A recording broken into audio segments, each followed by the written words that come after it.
दोस्तों कैसे हैं आप सभी। मुझे लगता है आप सारे लोग बहुत अच्छे होंगे। साथियों, आज की यह वीडियो कुछ ज्यादा ही स्पेशल होने वाली है आप सभी के लिए, क्योंकि आज आप सुनेंगे उस ऐतिहासिक भाषण को जो डॉक्टर बाबा साहब भीमराव अंबेडकर ने 18 मार्च 1956 को आगरा के रामलीला मैदान में दिया था।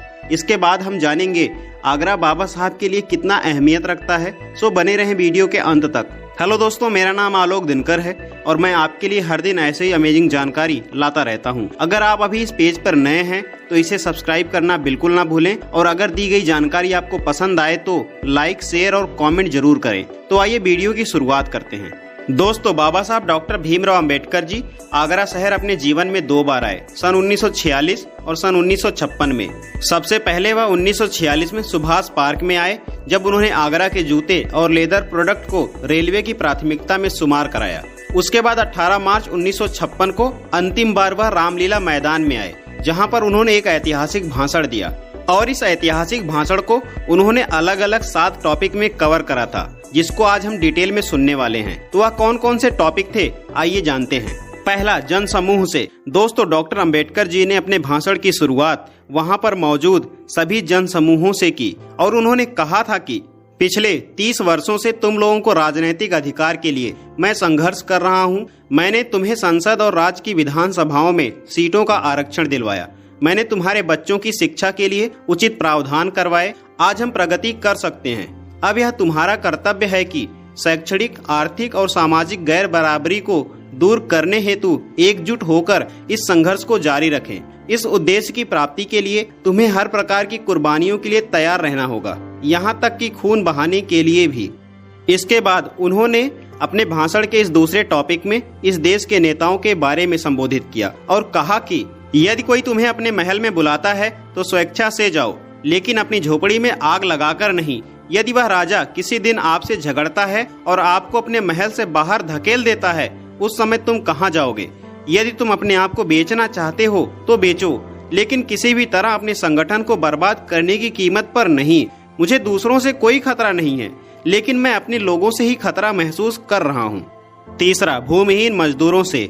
मैं गांव में रहने वाले भूमिहीन मजदूरों के लिए काफी चिंतित हूं। मैं उनके लिए ज्यादा कुछ नहीं कर पाया हूं। मैं उनकी दुख तकलीफों को सहन नहीं कर पा रहा हूं। उनकी तबाहियों का मुख्य कारण यह है कि उनके पास जमीन नहीं है, इसलिए वे अत्याचार और अपमान के शिकार होते हैं। वे अपना उत्थान नहीं कर पाएंगे। मैं इसके लिए संघर्ष करूंगा। यदि सरकार इस कार्य में कोई बाधा उत्पन्न करती है तो मैं इन लोगों का नेतृत्व करूंगा और इनकी वैधानिक लड़ाई लड़ूंगा, लेकिन किसी भी हालात में भूमिहीन लोगों को जमीन दिलवाने का प्रयास करूंगा।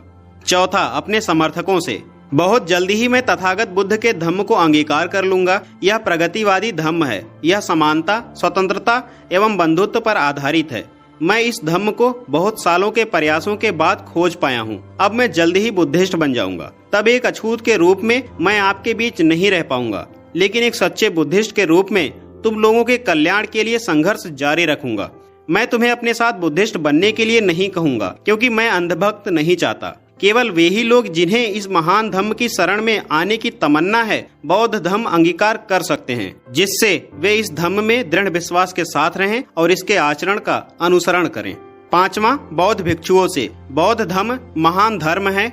इस धर्म के संस्थापक तथागत बुद्ध ने इस धर्म का प्रसार किया और अपनी अच्छाइयों के कारण यह धर्म भारत में दूर दूर तक गली कूचों में पहुंच सका। लेकिन महान उत्कर्ष पर पहुंचने के बाद यह धर्म 1213 ईस्वी में भारत से विलुप्त हो गया, जिसके कई कारण हो सकते हैं। एक प्रमुख कारण यह भी है कि बौद्ध भिक्षु विलासितापूर्ण एवं आराम तलब जिंदगी जीने के आदी हो गए थे। धर्म प्रचार हेतु स्थान स्थान पर जाने की बजाय उन्होंने बिहारों में आराम करना शुरू कर दिया तथा रजवाड़ों की प्रशंसा में पुस्तकें लिखना शुरू कर दिया। अब इस धर्म की पुनर्स्थापना हेतु उन्हें कड़ी मेहनत करनी पड़ेगी। उन्हें दरवाजे दरवाजे जाना पड़ेगा। मुझे समाज में ऐसे बहुत कम भिक्षु दिखाई देते हैं, इसलिए जनसाधारण में से अच्छे लोगों को भी इस धर्म प्रसार हेतु आगे आना चाहिए और इसके संस्कारों को ग्रहण करना चाहिए। छठा, शासकीय कर्मचारियों से। हमारे समाज में शिक्षा में कुछ प्रगति हुई है। शिक्षा प्राप्त करके कुछ लोग उच्च पदों पर पहुंच गए हैं, परंतु इन पढ़े लिखे लोगों ने मुझे धोखा दिया है। मैं आशा कर रहा था कि उच्च शिक्षा प्राप्त करने के बाद वे समाज की सेवा करेंगे, किंतु मैं देख रहा हूँ कि छोटे और बड़े क्लर्कों की एक भीड़ इकट्ठा हो गई है जो अपना पेट भरने में व्यस्त हैं। वे जो शासकीय सेवाओं में नियोजित हैं उनका कर्तव्य है कि उन्हें अपने वेतन का 20वां भाग यानी कि 5% स्वेच्छा से समाज सेवा के कार्य हेतु दे देना चाहिए। तभी समाज प्रगति करेगा, अन्यथा केवल एक ही परिवार का सुधार होगा। एक वह बालक जो गांव में शिक्षा प्राप्त करने जाता है, संपूर्ण समाज की आशाएं उस पर टिक जाती है। एक शिक्षित सामाजिक कार्यकर्ता उनके लिए वरदान साबित हो सकता है।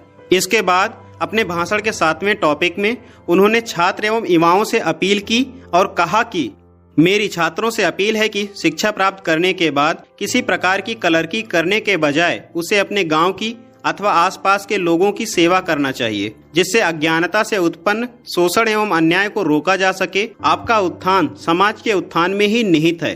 आज मेरी स्थिति एक बड़े खंभे की तरह है जो विशाल टेंटों को संभाल रही है।